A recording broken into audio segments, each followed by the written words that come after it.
संजीवनी अस्पताल बाल एवं शिशु रोग, general surgery, plastic surgery, neuro surgery, नेत्र रोग, फिजियोथेरेपी, स्त्री एवं प्रसूति रोग, हृदय एवं शुगर रोग, हड्डी एवं जोड़ रोग, कार्डियोलॉजी, दंत रोग, इमरजेंसी चिकित्सक सुविधाओं में एक भरोसेमंद नाम है। स्वागत करें।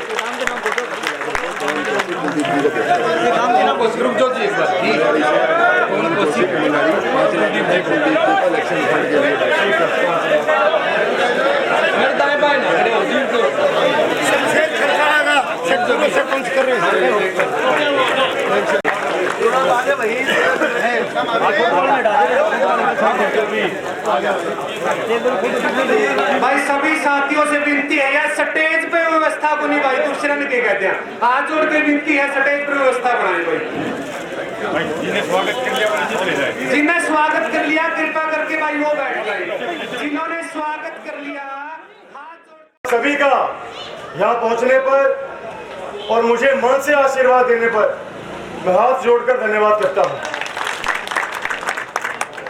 मैं धन्यवाद करता हूँ भारतीय जनता पार्टी का, जननायक जनता पार्टी का और आदमपुर के मेरे परिवार का, जिन्होंने इतनी बड़ी जिम्मेदारी मेरे कंधों पर डाली है।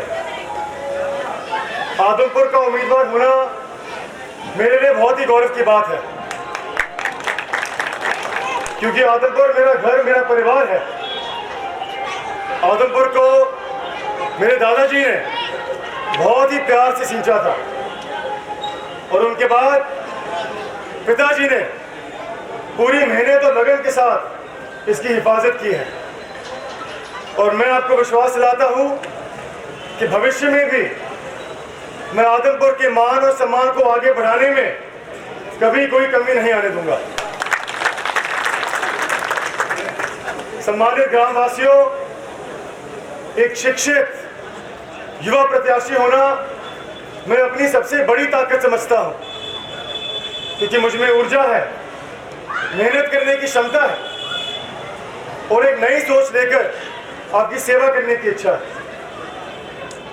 मेरे जीवन का जो भी अनुभव है, वैसे तकरीबन मैं आप सभी से उम्र में छोटा हूं और आप सभी से और जीवन से अभी बहुत कुछ सीखना बाकी है, लेकिन आपके आशीर्वाद से जो भी शिक्षा मुझे प्राप्त हुई, जो भी अनुभव मुझे प्राप्त हुए, भारत में रहकर या विदेश में, उनका पूरा लाभ मैं आने वाले समय में आदमपुर को दिलाना चाहता हूं। सम्मानित ग्रामवासियों, आपका और हमारा 54 साल का पारिवारिक रिश्ता है, कोई राजनीतिक रिश्ता नहीं है।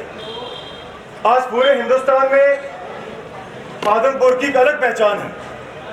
कश्मीर से लेकर कन्याकुमारी तक, बंगाल से लेकर गुजरात तक, अब कहीं भी जाए, यदि आदमपुर की चर्चा हो तो लोग चौधरी भजनलाल जी का नाम लेते हैं, और यदि चौधरी भजनलाल जी की चर्चा हो तो लोग आदमपुर का जिक्र करते हैं। तो ये पहचान, ये आप सभी के आशीर्वाद, चौधरी भजनलाल जी की मेहनत और चौधरी कुलदीप जी के संघर्ष की देन है। अब समय आ गया है कि हम इस 54 साल के पारिवारिक रिश्ते को, इस विश्वास को, इस पहचान को और भी मजबूती के साथ आगे बढ़ाएं। स्वर्गीय चौधरी भजनलाल जी ने जो जो विकास कार्य हमारे हल्के में किए, ये मुझसे बेहतर आप सभी जानते हैं। आप सभी उनके गवाह। आप सभी चौधरी कुलदीप जी के संघर्ष से भी वाकिफ है कि हमेशा विपक्षी सांसद या विपक्षी विधायक होने के बावजूद जो जो विकास कार्य उनके दायरे में संभव थे, उन्होंने उनको पूरे किए। सड़क से लेकर सदन तक उन्होंने आपकी आवाज़ उठाई और आपके सुख दुख में शामिल रहे। लेकिन इसके बावजूद उनको एक बात की तकलीफ थी कि जिस बड़े पैमाने पर वो आदमपुर हल्के का विकास करना चाहते हैं, वो विपक्ष में रहकर वो नहीं संभव था। जो स्वर्णिम दौर जिसके लिए आदमपुर पूरे हिंदुस्तान में जाना जाता था, वही चौधरी भजनलाल जी का स्वर्णिम दौर पिताजी आदमपुर में लाना चाहते हैं। लेकिन विपक्ष में रहकर ये मुमकिन नहीं साबित हो रहा। तो इन सभी बातों को ध्यान में रखते हुए आप सभी से सलाह मशवरा करने के बाद आपके आशीर्वाद से हम सभी ने फैसला किया कि हम भारतीय जनता पार्टी का दामन थामेंगे। और जैसा कि आप सभी जानते हैं कि आज पूरा हिंदुस्तान मोदी जी की नीतियों से प्रभावित है और समस्त हरियाणा खट्टर साहब की कार्यशैली से प्रभावित है। खट्टर साहब के बारे में दो शब्द मैं जरूर कहना चाहूंगा कि जिन विशेषताओं के लिए स्वर्गीय चौधरी भजलाल जी को जाना जाता था, जिस प्रकार से बिना जात पात धर्म दल क्षेत्र के आधार पर भेदभाव करे उन्होंने सभी के विकास किए, ठीक उसी प्रकार से खट्टर साहब भी 36 बिरादरी के काम कर रहे हैं।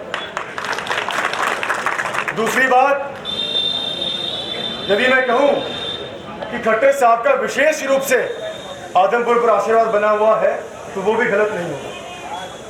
इसका सबूत आप सभी के सामने है कि पिछले कुछ महीनों से जब से हम भाजपा में शामिल हुए हैं तो जो वायदे चौधरी कुलदीप जी ने आपसे किए थे वो एक के बाद एक खट्टर साहब के आशीर्वाद से, पिताजी की मेहनत से पूरे होते जा रहे हैं।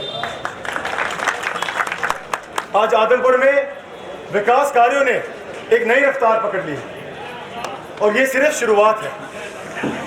खट्टर साहब ने हमें आश्वासन दिया है कि आने वाले समय में आदमपुर के जो विकास कार्य अधूरे रह गए हैं उनको जल्द से जल्द पूरा किया जाए।